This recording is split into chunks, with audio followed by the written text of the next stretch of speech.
IPL 2023-এর champion দল CSK এবার তারা কতটা শক্তিশালী হলো 2024 আইপিএলের জন্য, কারণ বেন স্টোকের মতন বিধ্বংসী প্লেয়ারকে তারা ছেড়ে দিয়েছে।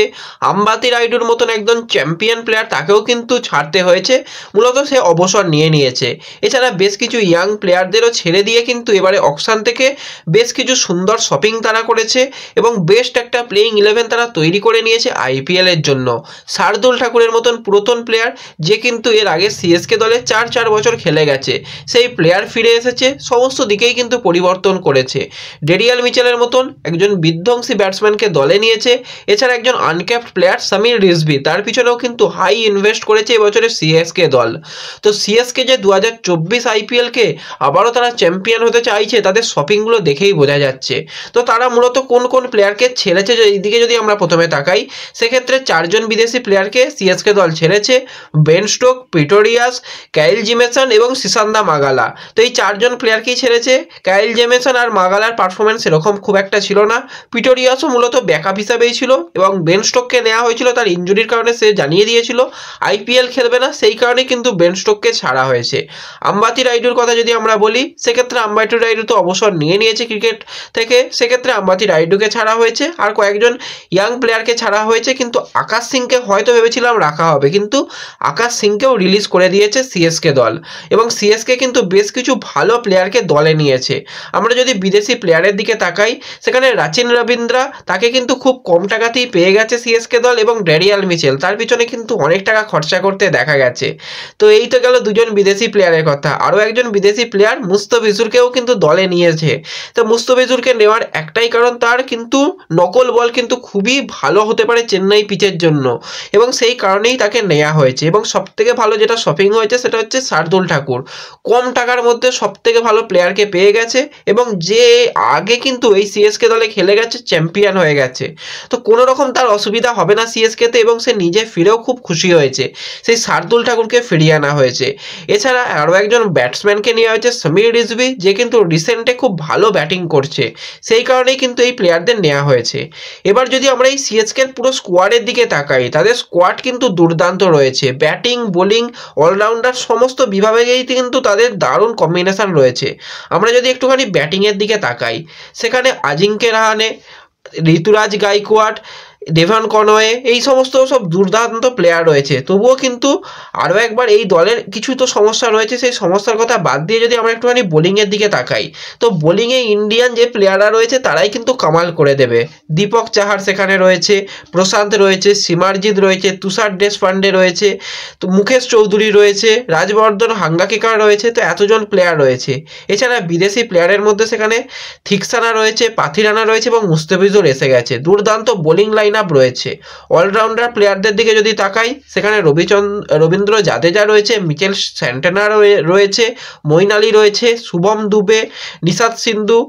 এছাড়া কয়েকজন আরও প্লেয়ারকে নেওয়া হয়েছে, তার মধ্যে ডেরিয়াল মিচেল খুবই একজন ভালো প্লেয়ার হবে দলের জন্য, শার্দুল ঠাকুর এবং রাচিন রবীন্দ্র, এটা অলরাউন্ডার প্লেয়ারদের মধ্যে রয়েছে। ব্যাটিংয়ের দিকে যদি তাকাই, সেখানে captain Mahendra Singh Dhoni, Devon Conway, Ruturaj Gaikwad, Ajinkya Rahane, সাখাই রয়েছে। এছাড়া সামির রিজভি, আরও একজন ব্যাকআপ প্লেয়ারকে নেওয়া হয়েছে।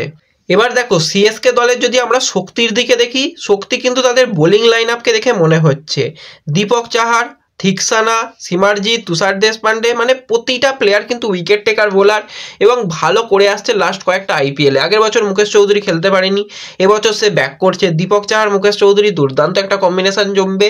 এছাড়া থিকসানা দেখেছি খুবই ভালো বল করতে, পাথিরানা, তাকে কিন্তু তো তৈরি করে নিয়েছে ধোনি। তো বোলিং কিন্তু দুর্দান্ত রয়েছে। তবু বলবো এই দলে যেটা মনে হচ্ছে একটুখানি সমস্যার জায়গা, সেটা হচ্ছে এদের ব্যাটিংয়ের ডেপথ ঠিকঠাক রয়েছে, কিন্তু ফিনিশিং কে করবে? মহেন্দ্র সিং ধোনির কাছ থেকে যদি ভাবা হয় যে সে সব ম্যাচ ফিনিশিং করবে, সেটা সম্ভব নয়, সেই জায়গায় একটু প্রবলেম হতে পারে। তবু যদি এই টিমের বেস্ট প্লেইং 11-এর দিকে আমরা তাকাই, তো বেস্ট প্লেইং 11 করাটা কিন্তু কঠিন, কারণ এমন কিছু প্লেয়ার রয়েছে। তবু আমরা ওপেনার হিসাবে সেক্ষেত্রে রাখবো ঋতুরাজ গাইকোয়াডের সঙ্গে ডেভন কনওয়ে, যেই জুটি কিন্তু গত আইপিএলে দুর্দান্ত করেছে। তো সেই জুটিই কিন্তু থাকবে। 3 নম্বর পজিশনে অবশ্যই আজিঙ্কা রাহানে, তাকে যেভাবে মানে ধোনি তৈরি করে নিয়েছে আইপিএল এর জন্য অসাধারণ। তো আজিঙ্কা রাহানে 3 নম্বর পজিশনে, 4 নম্বর পজিশনে সেখানে মূলত মঈন আলীকে রাখা হচ্ছিল বা সেই জায়গায় বেন স্টোককে খেলানো হচ্ছিল, কিন্তু সেই সমস্ত প্লেয়ারকে বাদ দিয়ে কিন্তু ড্যারিয়াল মিচেল রিসেন্ট খুব ভালো করছে 4 নম্বর পজিশনে। তো 4 নম্বর পজিশনে কিন্তু ড্যারিয়াল মিচেল। 5 নম্বর পজিশনে আমি অন্তত দেখতে চাই শুভম দুবে, কারণ শুভম দুবে এমন একটা পজিশনে ব্যাট করতে আসে এবং সেখানে বিগ হিট করতে পারে, সেক্ষেত্রে শুভম দুবে। 6 নম্বর পজিশনে জাদেজা, 7-এ মহেন্দ্র সিং ধোনি। তো এটা তো মোটামুটি ব্যাটিংয়ের দিকে গেল। এরপরও কিন্তু অপশান আরও দুটো রয়েছে, ব্যাটিং তারা করতে পারে। শার্দুল ঠাকুরকে কিন্তু কিভাবে ব্যবহার করতে হয় সেটা ধোনি খুব ভালোভাবে জানে, তার থেকে মূলত চাইবে যে বোলিংটাকে বার করে আনতে, তবু ব্যাটিংটাও করতে পারে। 8-এ শার্দুল ঠাকুর, 9-এ দীপক চাহার রয়েছে।